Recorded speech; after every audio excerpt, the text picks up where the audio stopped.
Aloha, it's Kim Jolene with Finding Your Fiji, and I'm here today with a very special guest. I'm interviewing Meagan with Makoa Quest, and I'm super excited because when Meagan and I first met, it was just like an instant connection. Like, I swear that was the only reason I was supposed to go to that meeting that day. It's just so interesting, and I get chills even as I share that, because there's just certain people, when you meet them, feels like you already knew each other. Mm-hmm. And that's what it felt like with Meagan. So it's really, really cool, and I'm super honored and thrilled that you're going to share some of your wisdom today. So I will just share a little bio about Meagan. So Meagan's background is in the nonprofit world of environmental education and youth service. Her passion is really facilitating contemporary rites of passage with low-income, at-risk Maui youth. So she's been building Makoa Quest for the past 2.5 years. And we're going to learn more about what Makoa Quest is and what Makoa even means in Hawaiian. And although she's originally from the DC area, Washington, DC area, she's lived in Maui for over 10 years.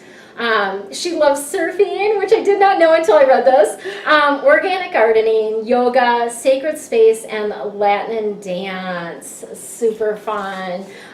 So yeah, I'm actually going to take my glasses off because I needed them to read that very, very tiny print. So that was there, but we don't need them now.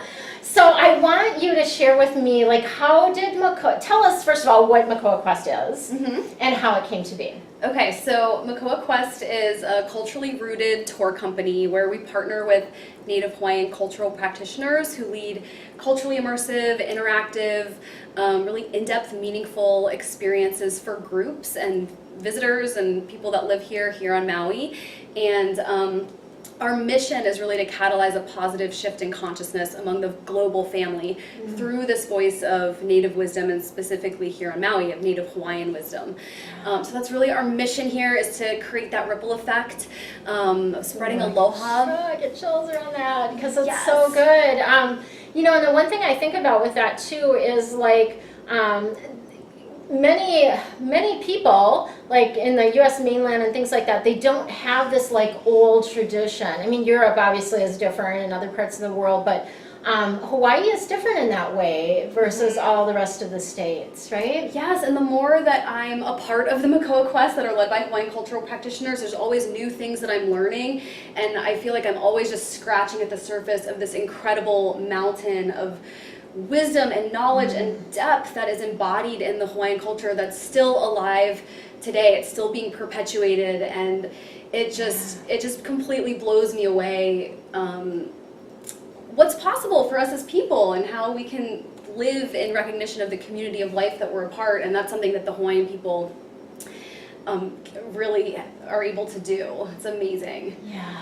And there's such a deep connection, I feel like, to the land here, right? Like a really, and a reverence for it, right? One of the things that really struck me when we first met, and I was like, you know, talking with Meagan about potentially helping me with some things on my retreat, one of the things that really struck me is that when we go and do these various activities, we ask permission of the land, right? And to me, that's really being, it's very much reverence, right? It's very, treating it as the sacred, you know, energy that it is, and the sacred, you know, essentially being, I feel like it is its own being, right? Yes, and there's actually a Hawaiian word for that. It's Wahi Pana. It's the spirit of the place.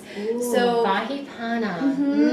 And so it's all those, or part of what that encapsulates, all the seen and the unseen forces and beings, and it's so amazing. Like when everybody comes out to do the retreat in the fall with Kim and with all of us, it's so powerful because when we do that olika to ask permission to enter, you can feel the ancestors and all the beings that still dwell there, that are still caring for this aina. You can feel them taking notice and coming around, and that's really who it's for, is for the Wahi Pana, that's, you know, this whole other aspect of life that exists, you know, and that we're all, some of us are aware of, and recognizing that and continuing to develop our relationship with it.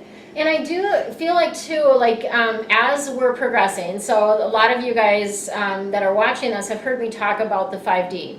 You know, we're in this 5D. In this new dimension, we don't just have our 5 senses.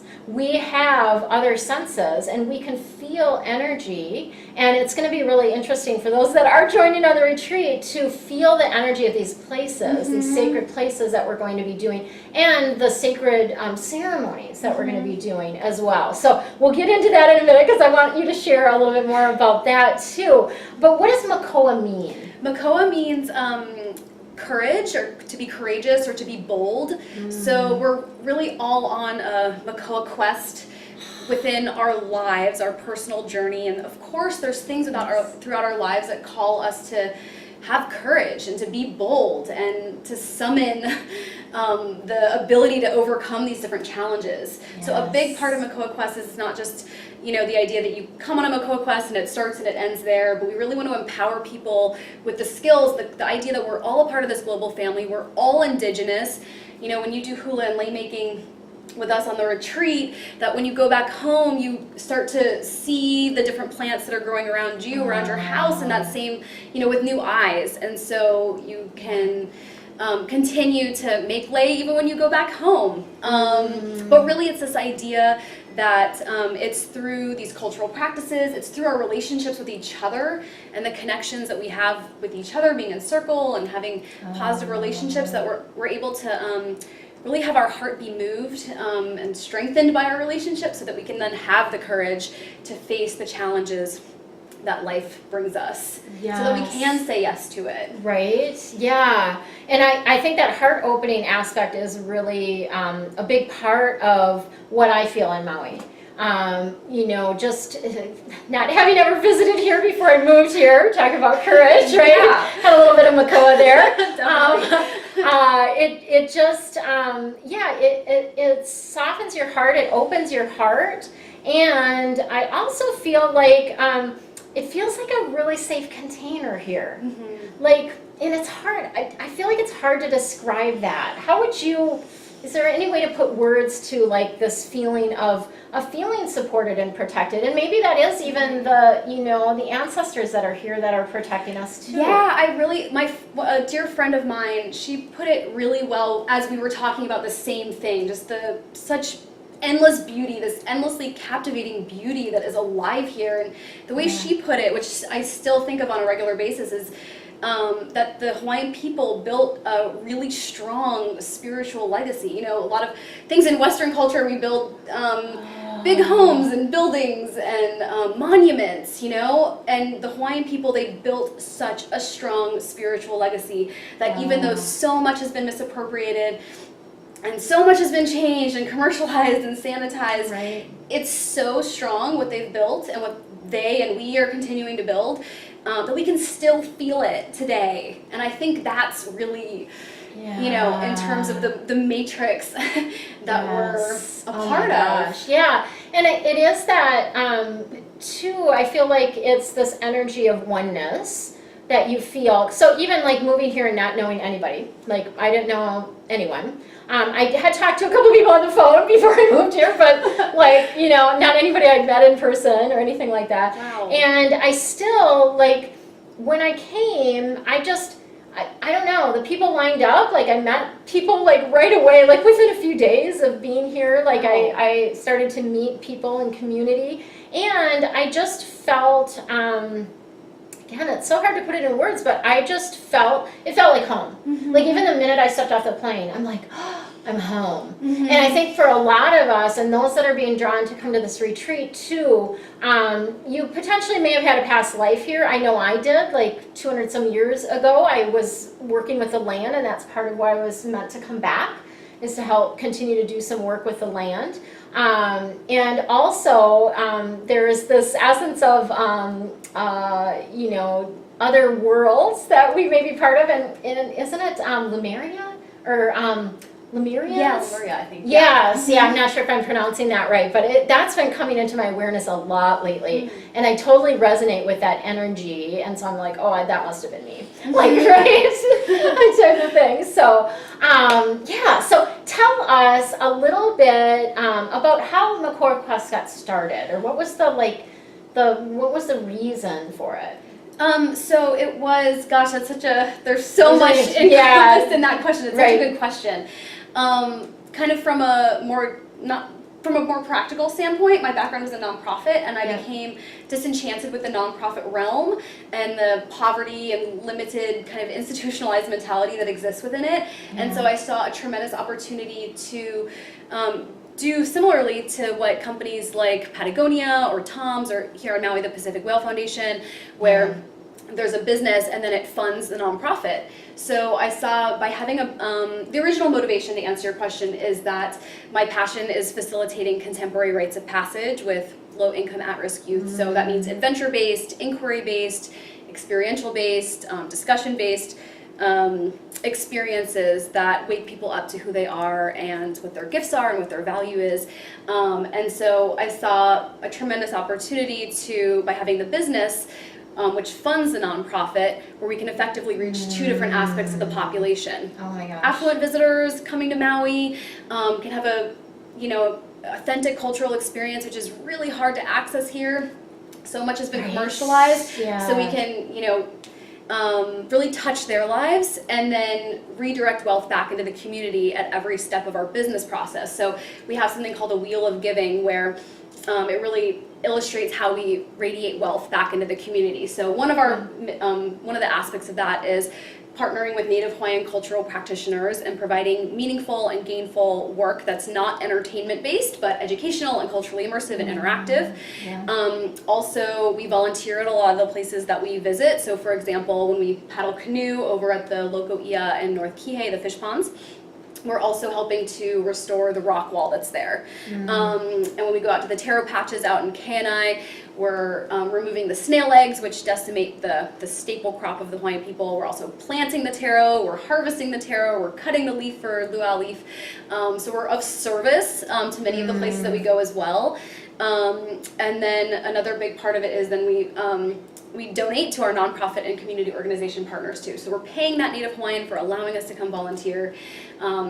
We pay the nonprofit where we go and do hula dancing and lei making. So we really seek to radiate wealth. And then right now we're really building the foundation so that Makoa Quest can serve as the financial engine for Makoa Project, which has been happening for several years now. And so it's currently grant funded, but we're by doing this retreat and all the work that we've been doing, we're really building that foundation so that Makoa Quest can just be channeling money into that nonprofit, and we can be really empowering the next generation. So it's really about walking in the footsteps of the ancestors and then giving back to the next generation. Yeah, so good. That's so good. I love, and to me, when you can do something that is like a really unique experience, like people will be experiencing on the retreat, or if they come to Maui, contact Meagan, and because she does do small groups too. So, you can, even if you're just coming with your family to do something on Maui, she does offer that too. So, and I just feel like it feels so good when you get to experience something that's genuinely Hawaiian, right? And also be giving back to the Hawaiian people, right? Like both of those things together, and that's all, another thing that just really drew me to having you help with the retreat, because I'm like, what better way, rather than funneling it to, the big tourist industry, like let's funnel it back to the Hawaiians, right? So I would love for you to share a little bit about, so we're going to be doing a couple different things with Makoa Quest. One of the things is she mentioned the lei making and hula, so I think people pretty much have an idea of what those are because you've seen that. But I want to touch on, we're going to be doing a sacred ceremony, I want to call it kava, but it's ava here. So in Fiji, when I was in Fiji, which is kind of where the name of my business came from, when I was in Fiji, we did kava ceremonies. They called it kava there. I think it's actually the same thing because the ceremony was exactly the same that we did here. We call it ava. AWA is actually what it's called here. So I'd love for you to share a little bit more about that. And we're doing bonfire with that. So it doesn't happen to be, I planned that. It's going to be on the full moon. So we're going to be doing release with the fire and then the ceremony. So I'd love for you to share a little bit about that. Yes, absolutely. So that night will be led by a really amazing Hawaiian cultural practitioner who is extremely knowledgeable with lots of different stories about the demigod Maui and the different the other islands as well. He's just this encyclopedia of knowledge, and he's a Hawaiian voyager as well, so he's built so many different kinds of canoes. He's paddled throughout the islands, even to Tahiti. It's incredible. So he's bringing all of, decades worth of study and knowledge to that night. So it's called a Hawaiian mythology bonfire and Ava ceremony. So there's a lot of Hawaiian cultural storytelling and wisdom involved, and then we do some protocol with the Ava ceremony as well. So the Ava, very much a ritual, right? Yes, it is, and it's organic. It's grown here in Maui and mixed with coconut water, and it's a simple protocol, but it's powerful, and it really cultivates that sacred space, and it's a great time for reflection, making commitments, making new commitments, especially under the light of the full moon. And if there's anything that we're going to be burning, we can do that, of course, within the fire too, if we want to release anything. Yeah, I'm going to bring, so I get red envelopes. A lot of you know that's part of the feng shui tradition is with the exchange of information is the red envelope. It protects both the giver and the receiver of information. So I have a whole stack of red envelopes that I'm going to be bringing to burn. Oh, wow. Yeah, because I don't have an opportunity to do it here in my condo. It just doesn't work. You really need like an actual bonfire. So I'll be bringing those and releasing those at that time too. Wonderful. So will you have like things that you've written inside of those red envelopes? Or no, the red envelopes are empty. There will be, so what happens sometimes, especially with remote things, people will do like a virtual red envelope. Okay. And then I take an actual red envelope and, I'll write their name on it or on a piece of paper. And then I'm holding the intentions for them, for whatever adjustment that I've given them. So the envelopes are empty, but they carry the energy of those people's intentions. Beautiful. Right? So it's symbolic. Yes, so it's very symbolic, and that is the only way for us to release them. Typically, is burning them. It's not like you just put them in the recycling, right? Because it's a sacred thing. Yes. Yeah. And I know we had talked about doing the bonfire at the Wailea Inn, the Wailea Villas. I really would love to do it at our new beachfront location, which is just about 10 minutes from here. It's over on North Kihei Road. Oh, that would be really awesome. amazing. The stars are incredible. Let's do that. It's a nice big fire pit. We can all fit around it. Oh, that's awesome. Yeah, I like that idea too, and I like the idea of being like on the beach, right? And being out. Yes. Yeah. Oh, I love that. Yes. Awesome. That's a yes. That's a yes. And here's the thing about this whole retreat and everything, right, is Spirit's leading it, they're guiding it. Like I feel like it's just been created and they just give it to me and they just tell me, okay, this is what you're going to do, this is it, and that's where like the stuff with Meagan just came in. So we are going to be doing Partial Road to Hana, which I'm also super excited about because Hana is just a really special place. This is where, when you see a lot of pictures of Maui with the big waterfalls, that's on the way to Hana. So it's really the road to Hana that is the experience, not necessarily like Hana itself. So we aren't actually going to go all the way to Hana.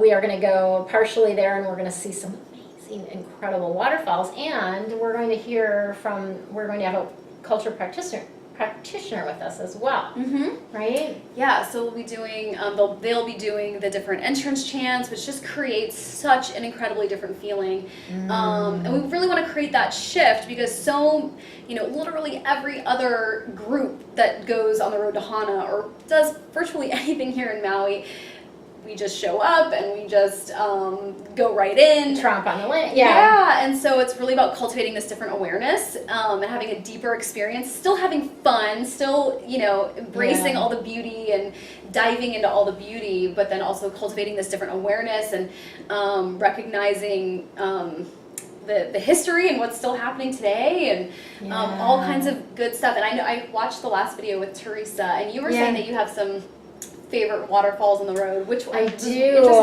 It's funny because some of them are like, the one is Ching's Pond, which is just a little, you can't even see it from the road. Like you have to actually just hike down the small trail and you come into this beautiful pond essentially, but it's all fresh water and you can swim in there, and then the waterfall is in the very back, like kind of under the bridge. And it's just some of you probably have seen my pictures or videos on Facebook if you follow me there, Instagram, and it's just one of those places that to me just feels like cleansing. So whenever I go there, I just feel like, oh, I'm just being cleansed, right? And the water's like cold. It's not painfully cold though. Yeah, after you get in, after you're in for a little bit, it's not painfully cold. It's a little bit of a shock. It's a little bit of a You're shock. not going numb though, which is good. But it's this beautiful emerald green color. Yes. It's so beautiful. Yes. Yeah, so I love that one. And then another one that I really love is Wailua Iki is another one, because you see the waterfall from above.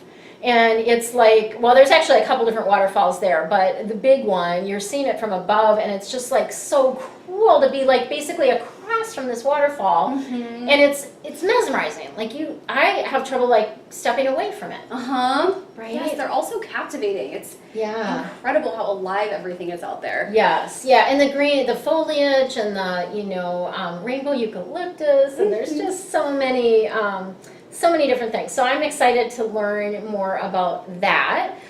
Also, what I wanted you to share a little bit more about is just your thoughts or ideas about Maui. Like what is it about Maui that is so special for you personally? Oh gosh, for me personally, what I love so much about Maui is just the endless beauty that exists here in the natural world. Something that constantly blows me away if I'm surfing and waiting for the next wave to come in and just marveling at the mountains, marveling at the rainbows, and then seeing all these outer islands.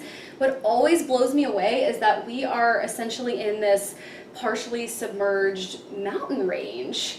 So it's just blows my mind the span of time that has unfolded to create the conditions that we're, like the incredible beauty that we're living in here now. So I'm just endlessly captivated by the natural world that's here. And then, like I said before, I'm endlessly just have such a deep respect for, and I'm so humbled by the more I learn about the Hawaiian culture. It's rare to access it here. It's kind of invisible. It is, to be honest. Well, and she's not kidding when she says it's rare, because for us as, haulis, they call us, right? It's sometimes difficult to get connected with people that have this wisdom and this knowledge, right? There's a few classes. There's a class, I missed it a few weeks ago because I threw my back dancing. We were a little birthday celebration, so I did not get to go, but I am going to go to this class. I know, right?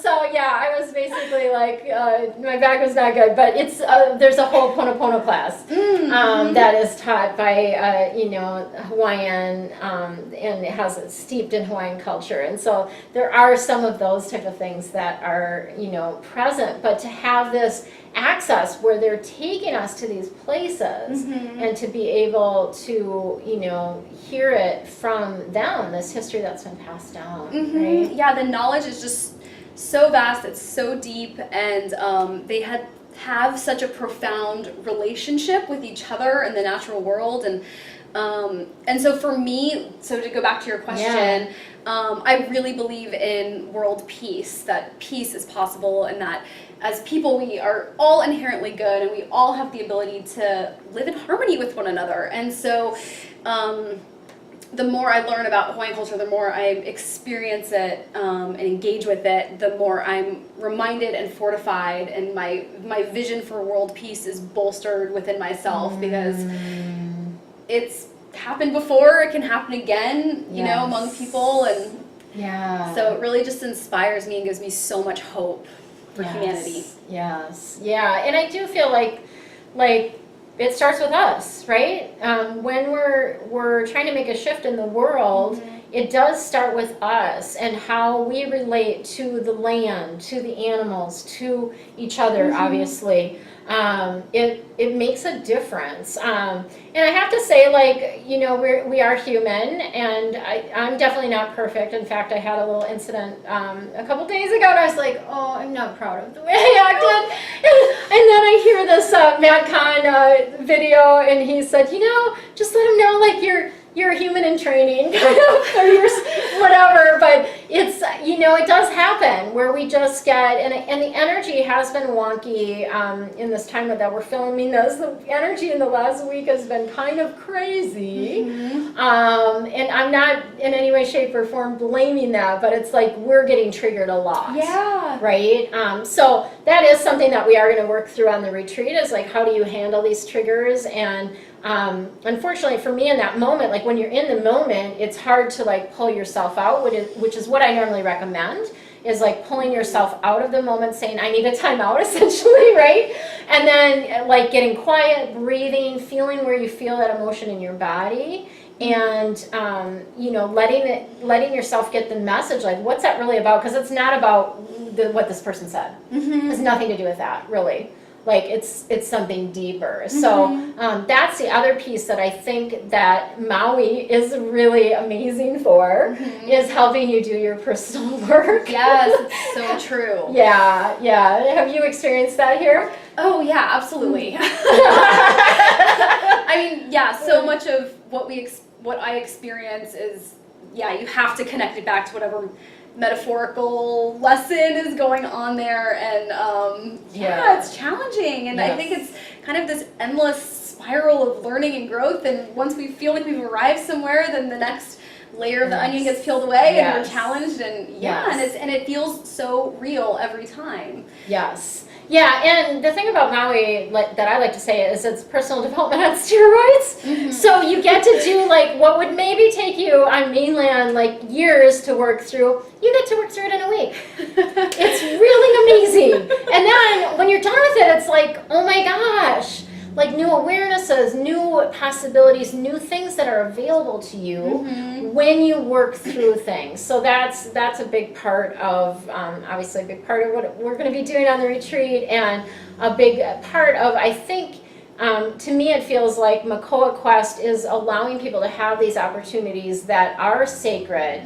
that can open them up, right? Yeah, it's really about us connecting with the ancestral elements, these kapuna of the earth, the air, the fire, the water, these different elements around us, and it's really about you receiving the messages that you need to be hearing from the fire, not even necessarily from the Hawaiian cultural practitioner, but just from these primordial elements that can speak to us and that we're meant to learn from. And oh my gosh, oh, that's so good.